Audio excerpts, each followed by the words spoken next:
One small step for man, one giant leap for mankind. Je me souviens dans tous les détails. Et j'étais pilote de chasse à Orange dans le Vaucluse, à la 5e escadre de chasse à cette époque-là. Et comme beaucoup de mes collègues, on avait acheté une télévision, c'était la première télévision pour l'occasion. Et est-ce que vous aviez suivi un peu le programme Apollo, tout ça? C'est déjà des choses qui... est-ce que ça aurait pu initier déjà votre envie d'aller dans l'espace? Ah oui, à l'époque, il y avait un tel engouement pour le vol dans l'espace. On en était au début. Et comme l'avait annoncé le président Kennedy, en moins de 10 ans, on est passé de Sputnik, enfin, pratiquement de Sputnik à l'homme sur la Lune. C'était vraiment une accélération fabuleuse dans l'exploration de l'espace par l'homme. Et c'est vrai que ça fascinait beaucoup de monde. Et votre expérience, forcément, là c'est naïf comme je vais dire, mais vous avez travaillé notamment pour la NASA. Est-ce que c'est quelque chose qui reste encore chez les gens qui travaillent là-haut quand vous avez rencontré les astronautes et les techniciens? Ah ben oui, parce que c'est un métier de passionné, donc on continue à faire ça par passion. On fait ça maintenant avec les moyens qu'on a, donc on n'est pas retourné sur la Lune, mais on va y retourner bientôt. Et c'est vrai que pour nous, ça reste toujours une histoire vivante et une histoire presque d'hier. C'est pratiquement le présent. Depuis que je suis tout gamin, je me passionne pour la conquête de l'espace, pour tous les objets qui s'y rapportent, les rencontres avec les astronautes et les autographes d'astronautes. En fait, j'ai commencé avec ça. J'ai plus de 9000 photos dédicacées d'astronautes, de Youri Gagarin jusqu'au dernier vol de la navette spatiale. Vous pouvez nous dire simplement qu'est-ce qui vous a tout de suite passionné? C'est l'espace et les missions, un humain dans l'espace? Oui, c'est le côté humain des choses, plus que la technique qui me passionne, mais j'ai vécu dans un milieu d'aviation. Moi, j'avais un oncle qui était pilote, et donc avec ma grand-mère, on ne faisait que de parler d'aviation, et donc je suis né là-dedans, et quand il y a eu le premier vol de la navette spatiale, ça a été la révélation, en corrélation avec des premières rencontres avec des astronautes, avec Buzz Aldrin notamment, quand j'avais 17 ans. Alors parlez-nous-en tout simplement, qu'est-ce que c'est? C'est quand même un rêve concrétisé, parce qu'il y a beaucoup de gens qui ont des passions, mais ça va juste se cantonner à exposer des pièces comme derrière, mais là de rencontrer vraiment... Je me suis vraiment accroché à mes rêves, et c'est vraiment le hasard qui a mis Aldrin sur ma route, parce qu'il est venu à Liège donner une conférence quand j'avais 17 ans, et j'ai eu la chance de pouvoir le rencontrer en tête-à-tête pendant quelques minutes.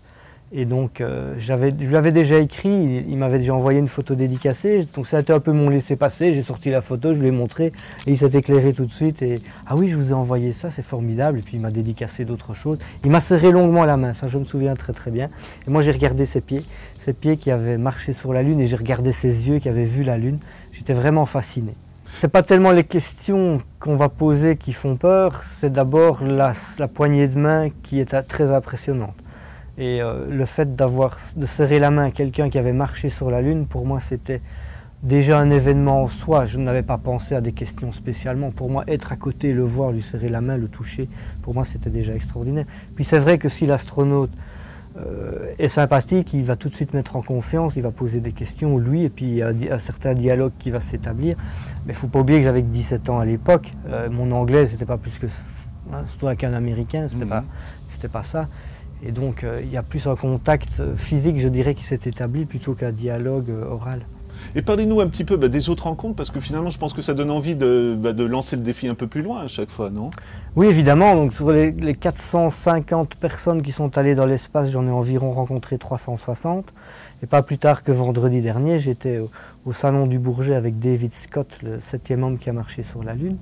J'ai rencontré 8 des 12 qui ont marché sur la Lune, et chaque fois c'est un événement exceptionnel. Et chaque fois c'est une admiration, c'est une impression, c'est un bouleversement, c'est vraiment une révolution profonde dans le fond.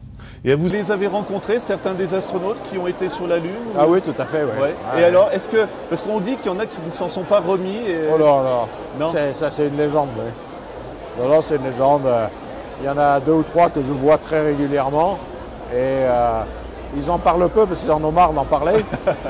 C'est ça le problème, c'est qu'on a du mal à les faire décoller. Il faut les laisser faire tout seuls. Il y a des jours où ils ont envie d'en parler et là on en rajoute un petit peu jusqu'au moment où ils s'aperçoivent qu'on est en train de les titiller et hop. Mais simplement, on leur a tellement demandé, on a tellement pressé le citron qu'ils n'ont pas envie qu'on leur pose de questions. C'est la plupart des astronautes sont des gens très très simples. David Scott, que j'ai rencontré la semaine dernière, est ultra sympathique. C'est un vieux monsieur maintenant bien gentil, très conscient de ce qu'il a vécu, attention, mais aussi très disponible pour partager son vécu avec les jeunes, pour les motiver à la science, pour les motiver à faire quelque chose de sa vie, vraiment de quelque chose de passionnant. Hein, Dieu sait si la jeunesse a besoin de modèles et d'exemples maintenant, et celui-là, je pense, est tout trouvé. S'il y a bien des gens sur Terre qui ont vécu des choses exceptionnelles, je pense qu'il ne faut pas chercher plus loin. Ce sont les 12 hommes qui ont marché sur la Lune. Alors ça doit vous faire dresser les cheveux sur la tête quand on entend certains qui disent que de faire des missions dans l'espace, ça ne sert à rien et des choses comme ça. Évidemment, c'est tout à fait ridicule. Ce sont des gens qui n'ont rien compris à l'évolution de l'humanité. L'évolution est inéluctable, scientifique, technique, technologique. Sans l'espace, on ne serait pas là où on est. Et si l'homme de Cro-Magnon n'avait pas décidé d'aller voir hors de sa grotte, on serait toujours en train de marcher à quatre pattes au bord de la mer. Ouais, c'était quand même un sacré pari, un sacré challenge. C'est vrai que maintenant, on est triste de ne pas y retourner. Je crois que le public attend les prochaines missions lunaires, que le reste paraît un peu monotone. C'est vrai que ça a été fait très tôt, c'était un pari politique. Et donc ça s'est fait très tôt, beaucoup trop tôt. On savait qu'après ce coup de bluff, en quelque sorte, on ne retournerait plus sur la Lune avant longtemps. Et là, maintenant, on va y retourner à une époque qui serait tout à fait normale s'il n'y avait pas eu ce pari politique il y a presque un demi-siècle. Il n'y aurait pas eu cette situation, cette guerre froide, il n'y aurait pas eu d'hommes sur la Lune, il y aurait eu moins d'hommes dans l'espace et on serait allé sur la Lune pour la première fois dans une dizaine d'années, mais vraiment pour la première fois. Donc on paye aussi un petit peu le contre-coup de cette exploration assez prématurée. Tout le contexte de la guerre froide qui a mené à l'arrivée de l'homme sur la Lune, parce que sans la guerre 40-45, sans le contexte de guerre froide entre les Américains et les Russes juste après-guerre, l'homme n'aurait jamais marché sur la Lune. C'est vrai que la navette spatiale est une révolution. Elle a fait plus de 120 vols maintenant et malheureusement elle va nous manquer. Dans quelques années elle ne sera plus là. Mais maintenant il faut s'orienter maintenant vers le nouveau défi, le retour sur la Lune et puis le premier pas sur Mars que j'espère encore voir de mon vivant. Les prochaines générations qui se préparent et comme on est le programme, la reprise d'activité d'un programme d'exploration de la Lune a recommencé. Donc il y a beaucoup de gens à la NASA qui sont maintenant au travail pour réaliser les prochaines missions vers la Lune. Et vous parlez, nous, de la collection derrière vous, parce que j'ai l'impression que là, en plus, on est vraiment en 69, quoi. Est-ce que oui. Vous avez focalisé que sur cette période-là ou... Non, voilà. pas du tout. Je m'en doutais. Ce n'est qu'une partie de ma collection, même si Apollo 11 reste mon sujet préféré, je dirais. Mais toutes les missions lunaires sont tout aussi intéressantes, si pas plus passionnantes. On retient Apollo 11 parce que ce sont les premiers. Mais la dernière mission sur la Lune, Apollo 17, est certainement la plus passionnante, la plus riche au niveau science, au niveau découverte, au niveau technologie aussi. Je pense qu'on s'habitue très vite et c'est assez incroyable de voir que les dernières missions, les 2 dernières missions lunaires n'étaient plus retransmises en direct. On montrait les hommes sur la Lune de temps en temps, c'est-à-dire en différé. On s'habitue très vite. Et imaginez par exemple que ce sera la même chose sur Mars. C'est vrai que c'est difficile à imaginer quand on imagine ce que va être la performance et le challenge d'envoyer des hommes un jour sur Mars. Mais la nature humaine est comme ça, elle s'habitue à tout. Et c'est vrai qu'on devient de plus en plus exigeant avec les moyens de communication qu'on a maintenant. Je collectionne en général à peu près tout ce qui est intéressant sur la conquête spatiale habitée. Je n'ai pas besoin de choses inintéressantes. Je n'ai pas besoin de collectionner vol de navette par vol de navette, tous les objets qui sortent, sinon on n'en sortirait pas.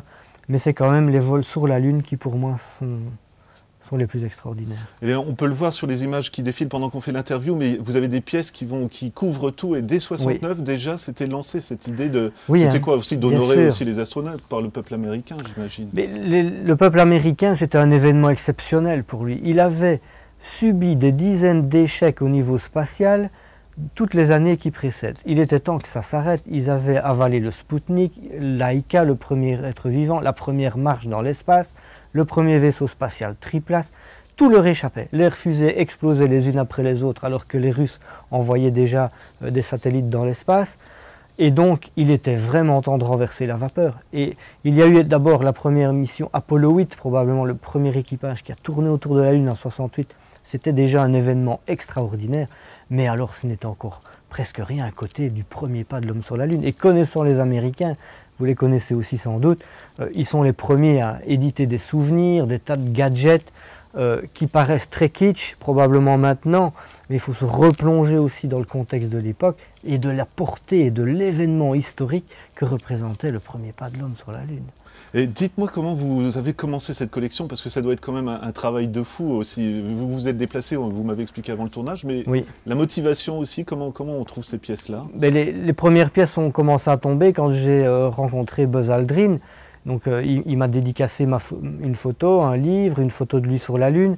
Et puis j'avais déjà écrit à Neil Armstrong et à Buzz Aldrin et il m'avait répondu. Donc j'ai des photos signées, des documents signés par Neil Armstrong qui me répondait quand j'avais 17 ans. Et donc petit à petit, j'avais tout ce qu'il y avait possible d'avoir au niveau photo. Je n'allais pas exagérer non plus, je n'ai pas besoin d'avoir 15 photos dédicacées d'Armstrong. Puis je me rendais compte qu'il y avait des objets qui avaient été édités, des documents d'époque. Mes parents m'avaient gardé les journaux d'époque, ma mère était prof d'histoire donc ça l'intéressait. Et donc il y avait des tas de choses. Et comme j'ai une sœur qui est partie habiter aux États-Unis, c'était un pied-à-terre là-bas. Ils ont elle-même, en se promenant en ville, elle trouvait dans une vitrine, tiens, un objet sur Apollo, hop, elle me l'achetait, j'ai trouvé ça. Et de fil en aiguille, ma foi, j'ai réussi, puis le développement d'Internet aussi, j'ai réussi à trouver des pièces tout à fait exceptionnelles qu'on ne trouve plus maintenant. Justement, est-ce qu'il y a une ou deux pièces comme ça dont vous êtes le plus fier ou que vous regardez le plus souvent? Oui, il y en a même plusieurs. Je verse une larme chaque fois que je vois la photo dédicacée d'Armstrong, mais j'ai aussi la clé qui a servi à fixer le module lunaire à l'intérieur du 3e étage de la fusée Saturne V. Donc c'est la clé, la vraie clé qui a servi à aller le dévisser après dans le 3e étage avant de faire décoller la fusée. J'ai aussi des morceaux qui proviennent du porte-avions de récupération. J'ai les menus de gala, des repas de gala qui ont été donnés sur le porte-avions de récupération, mais aussi à Los Angeles lors du repas officiel donné par le président Nixon, les souvenirs qui ont été donnés aux convives. J'ai le blouson de vol du chef de la mission Apollo 11, Gene Kranz, et une de ses célèbres pipes. Il était connu pour fumer la pipe pendant l'émission. Il m'a donné une de ses pipes. Donc il y a des tas d'objets comme ça qui sont symboliques, qui n'ont pas de valeur en soi, mais qui sont représentatifs de gens exceptionnels et de moments exceptionnels. Mais là, dites-moi comment ça... Là, c'est pas sur un marché ou dans un magasin, comme c'est à force de connaissances? Oui, c'est lié beaucoup d'amitié. On trouve des choses sur Internet aussi, mais bon, ce n'est jamais sûr de l'authenticité. Mais c'est le contact, J'ai rencontré Aldrin, j'ai jamais rencontré Armstrong, je vais le rencontrer normalement de même que Michael Collins au mois de juillet à Washington. Mais j'ai rencontré d'autres qui ont marché sur la Lune, qui m'ont donné des choses. J'ai rencontré tous les gens qui ont travaillé dans les coulisses de la mission Apollo 11. Il ne faut pas oublier que si on honore les 3 astronautes, tous ceux qui ont travaillé dans l'ombre sont tout aussi exceptionnels. Des gens comme Wernher von Braun, des gens comme Guenther Wendt, qui était le chef du pas de tir, que les astronautes voulaient absolument avoir comme responsable du lancement. Le plongeur qui a récupéré la capsule, qui a ouvert la trappe, qui a passé les combinaisons bactériologiques aux astronautes, c'est devenu un ami. Il me raconte ses souvenirs par mail. D'ailleurs, j'ai écrit un livre avec toutes ces anecdotes, mais je n'ai toujours pas trouvé d'éditeur. Tous ceux que j'ai approchés ont refusé jusqu'à présent. Et donc, tout ça, l'exploit est extraordinaire, mais les coulisses de l'exploit, à la limite, sont tout aussi passionnants. Ça veut dire que pour vous, ça ne s'arrêtera jamais quelque part aussi? Ça ne s'arrêtera jamais. Mais c'est maintenant qu'il faut faire ça. Parce que c'est un témoignage d'humanité qu'il faut garder, probablement d'un événement le plus important du XXe siècle, si pas de l'histoire de l'humanité, avec d'autres comme Christophe Colomb, comme d'autres découvertes, comme l'invention de la roue, du feu, etc. Je pense que les générations suivantes garderont l'empreinte du premier pas sur la Lune comme étant une des grandes étapes de l'histoire de l'humanité. Et si on ne fait pas ça maintenant, parce que les personnes qui ont vécu tout cela, qui ont fait Apollo 11, sont des personnes très âgées maintenant, si on ne le fait pas, ce n'est pas dans 10 ans qu'on va commencer. Alors j'ai une question qui va peut-être vous paraître complètement anecdotique, mais ce que je trouve aussi splendide dans tout ce milieu-là, c'est que c'est des véhicules très esthétiques et très beaux finalement. Absolument. Moi je pense au LEM ou même à la Jeep lunaire, mais le scaphandre ou les fusées et la navette spatiale. Est-ce que vous pensez que c'est réfléchi aussi ça, quelque part? Parce que ça allait passer à la télé aussi, donc il faut peut-être, je ne sais pas. Non, je pense que la Saturne V, c'est vrai qu'elle est magnifique, Mais je pense que c'est avant tout le côté technique et pratique des choses que Wernher von Braun a vu, plutôt que le côté Ça fait design. aussi la beauté de la collection une fois que c'est sûr. représenté. Hein. Une fusée Je veux dire, Saturn là, 5 comme est ça, absolument magnifique, magique, majestueuse. Les prochaines missions se feront avec un super LEM. Ce sera un peu le même principe, mais en plus sophistiqué, bien sûr, avec les nouvelles technologies, en plus gros, ce sont des systèmes qui seront plus lourds. Et donc il y aura quand même des différences, mais le principe de base restera à peu près le même. Et vraiment, toute dernière question, je vous embête plus après, mais vous avez dit qu'il y a eu l'aspect politique, il y a l'aspect bien sûr technique, mais est-ce qu'il y a aussi la part du rêve malgré tout dans tout ça? Ah oui, complètement, oui. La part du rêve est présente. Voici maintenant sur le pavillon américain qui accueille une grande personnalité, carrément le deuxième marcheur sur la Lune avec Neil Armstrong, l'astronaute américain Buzz Aldrin. Re-aiming our next destination with gravity assist, but it was always going back outward. And somehow it occurred to me it might be a good idea if we did a gravity assist and came back to where we started from. And if you do that in the right way, you may be able to go back out again and keep kind of doing that. I guess that appealed to me as being something, well, why not? That's pretty obvious. Why wouldn't you want to have a continuous transportation system? And I put forth those ideas in 1985, and the administrator of NASA, when we went to the moon, Tom Paine was doing a study called, one of the best studies of the future, called Pioneering the Space Frontier. And he observed that cycling orbits might be a useful means of transportation. It has not been accepted by anyone else other than people who are familiar with what you gain out of doing it. It appears to be a not invented here idea. NASA is supposed to think of ideas like that, or big companies are supposed to, but when somebody else comes in and says, hey, wait a minute, why don't we do it this way?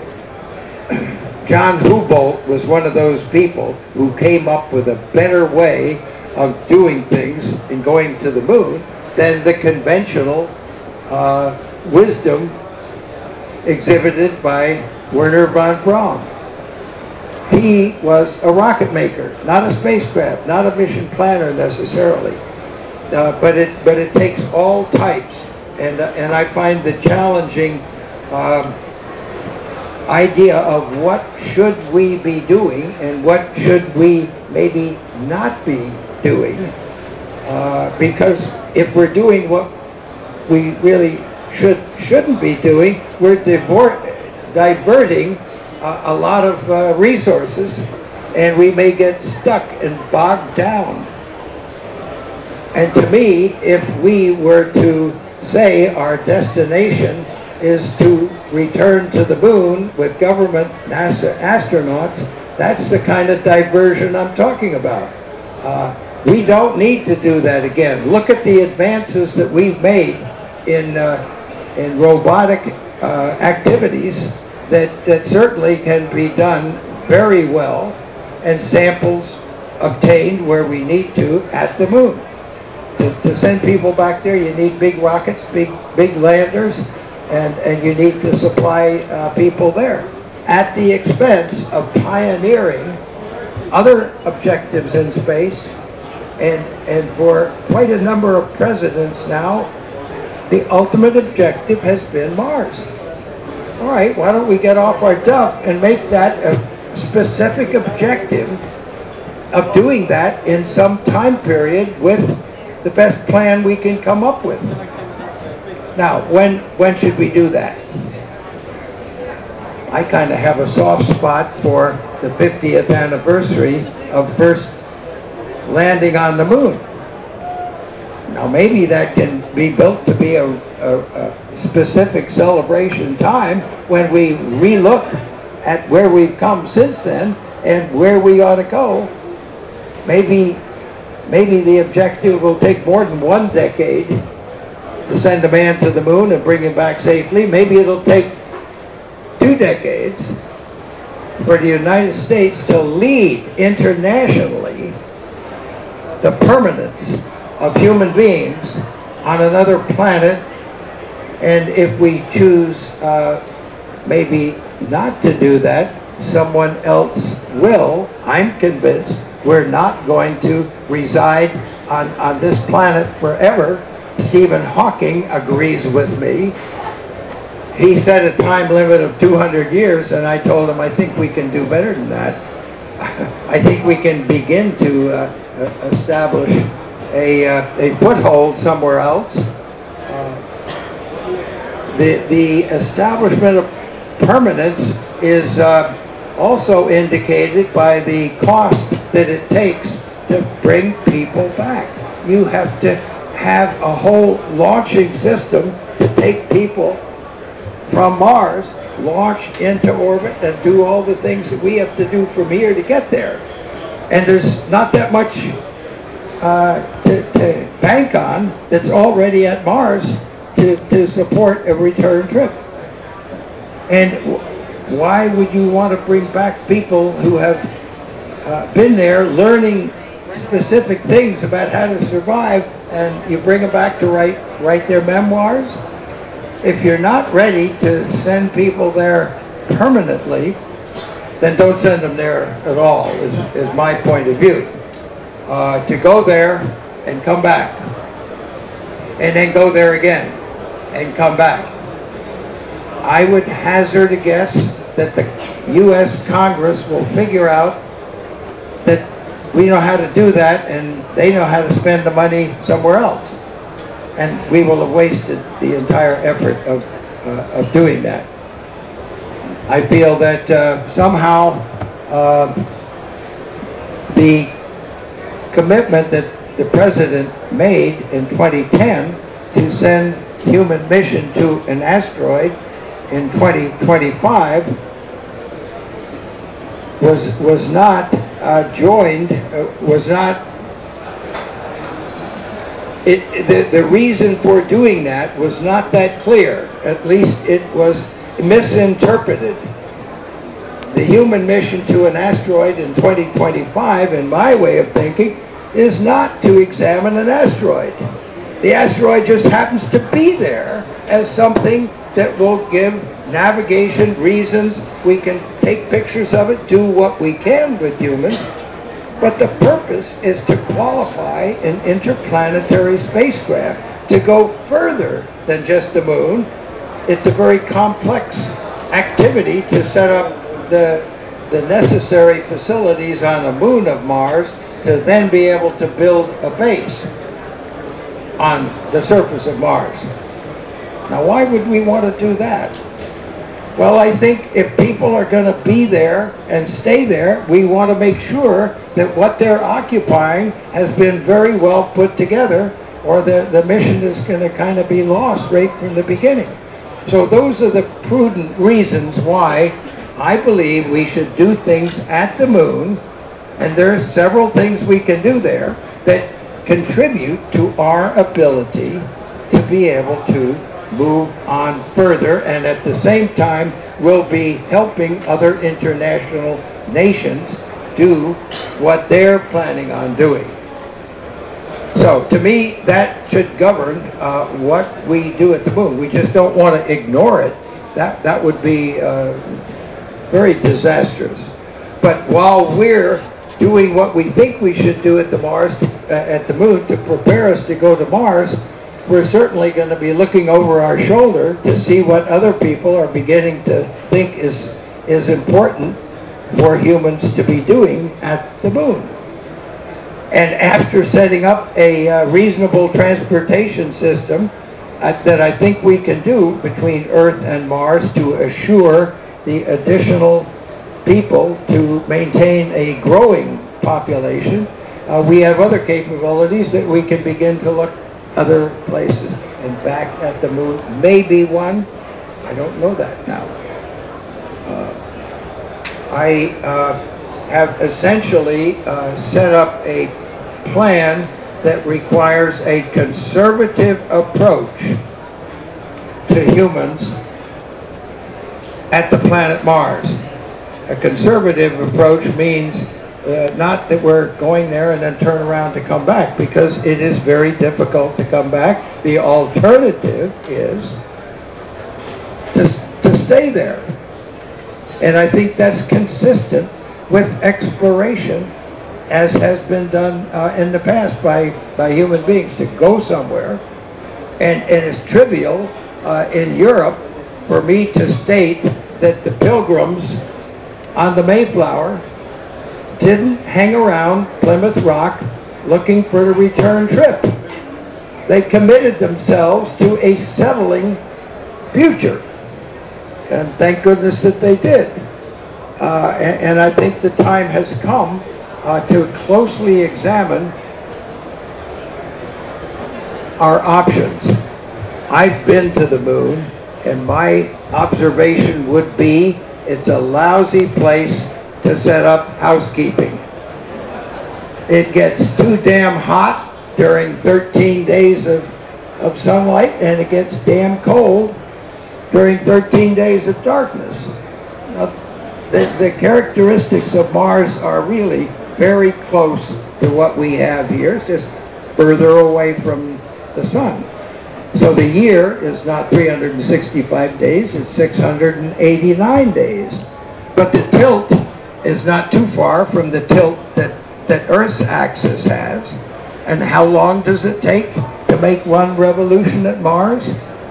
I'm sure there are a couple of people here that know that it's 24.5 hours in a day at Mars.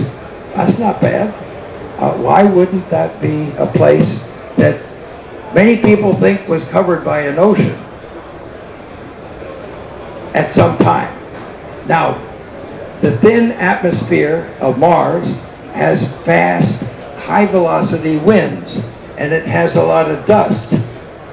And it doesn't take me long to realize that a windy place would blow dust eventually over the frozen ocean that may still be there. And I think there's evidence that warms up occasionally and spills out. Otherwise, we wouldn't have those riverbeds. Now, I'm certainly not a Marsologist or a geologist. I'm just a kind of an observer of space transportation. It's one small step for man, one giant leap for mankind. Je viens dans tous les détails. J'étais pilote de chasse à Orange dans le Vaucluse, à la 5e escale de chasse à cette époque-là. Et comme beaucoup de mes collègues, on avait acheté une télévision, c'était la première télévision pour l'occasion.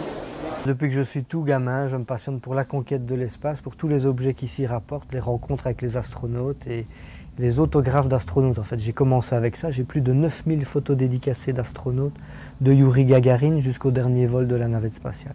Why don't we get off our duff and make that a specific objective of doing that in some time period with the best plan we can come up with? Now, when should we do that? I kind of have a soft spot for the 50th anniversary of first landing on the moon.